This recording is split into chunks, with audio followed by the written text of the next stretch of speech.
Welcome, team. I am absolutely thrilled to have the entire creative crew here for this explainer. Today, we're stepping out of the day-to-day grind and looking at the absolute cutting edge of visual strategy. We are fundamentally transitioning our approach from traditional, flat advertising to immersive, emotional world building. So if you're an executive creative director, a lead designer, or a junior creative trying to figure out how to elevate a product from a mere object to a literal icon, well, this masterclass is your new blueprint. I want to hook you immediately with this quote pulled straight from our visual strategy guides. Listen to this. We are no longer trying to say, this smells expensive. We are trying to say, this person lives inside a beautifully curated emotional reality. Think about that for a second. Whether we're shooting a luxury fragrance, a titanium watch, or even a performance electric vehicle, modern consumer loyalty just isn't driven by the product itself anymore. No way. It's driven by the emotional universe we build around that product. We aren't selling a label, we're selling identity, mythology, and true cinematic realism. Okay, let's dive into this. Here's our strategic blueprint for today. We're going to start with the era of emotional world building. Then we'll look at engineering cinematic light, followed by defining the material hierarchy. From there, we'll break down the art of tactile contrast, and finally, controlling emotional temperature. Section 1, the era of emotional world building. Now, this comparison is exactly the ammunition you're going to need when you're in the boardroom defending your artistic narrative choices. The amateur commercial approach, what we call old luxury, well, it relied heavily on flat lighting, explosive glamour, flashy gold, excess, and literally shouting for attention. It was basically catalog photography, right? But new luxury is a completely different ballgame. It relies on sculpted directional light, quiet power, sensual restraint, and real emotional realism. We're replacing explosive seduction with deep psychological intimacy. The absolute strongest campaigns today feel more like auteur cinema or speculative luxury aesthetics, rather than just direct in-your-face product ads. Section 2, engineering cinematic light. For the junior team members tuning in, I really want you to memorize this exact definition. Negative fill. When you have to pitch clients on why we aren't just blasting their product with light, this is your exact vocabulary. Negative fill is the intentional use of dark surfaces, like black foam boards or flags, to actively absorb bounced light. So instead of adding light, we're intentionally removing it. This preserves atmospheric darkness, deepens the shadows to carve shape, and creates this incredible sculptural dimensionality. Remember, darkness is not an accident. Darkness is compositional structure. So the crucial point is that dimensionality in premium campaigns actually comes from layer separation, not brightness.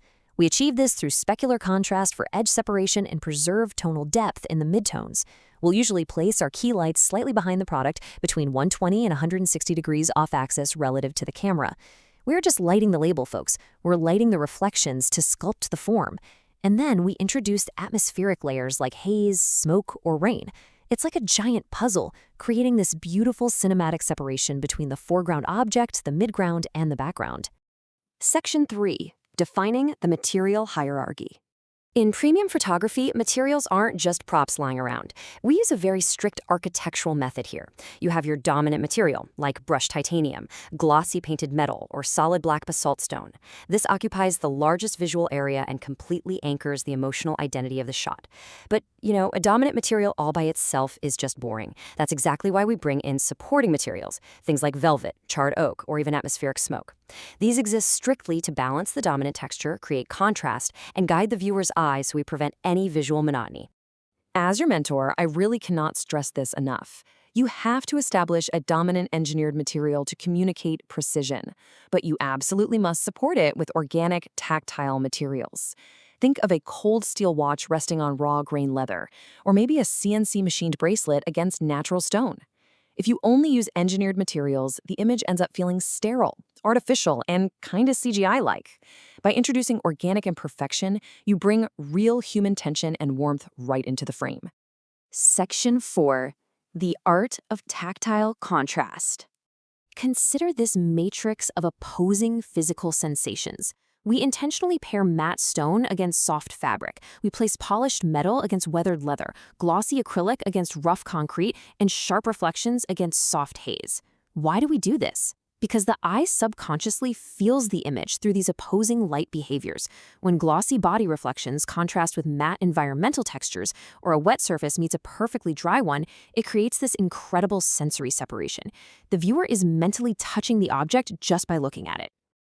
And this brilliantly illustrates our core formula. Tactile contrast perfectly balances engineered precision with organic tactile warmth. Honestly, this is exactly what separates amateur catalog photography from real premium brand building. The friction between hard and soft, wet and dry, that's what creates the premium realism that drives modern consumer loyalty. You aren't just showing them a product, you're creating an emotional friction between materials that genuinely makes the viewer feel luxury. Section 5. Controlling the emotional temperature. To keep everyone on the same page, we use specific, high-level vocabulary labels to anchor our teams. For instance, cold luxury uses steel blue shadows and metallic materials to feel highly expensive and emotionally distant. Nocturnal intimacy uses low-key lighting and a soft fall-off to feel incredibly private and quietly cinematic. Quiet power relies on minimal movement and dense shadows. It assumes authority naturally without having to shout for attention. And then we have sensual restraint, which uses tactile materials and partial concealment to imply intimacy rather than explicitly showing the whole shebang.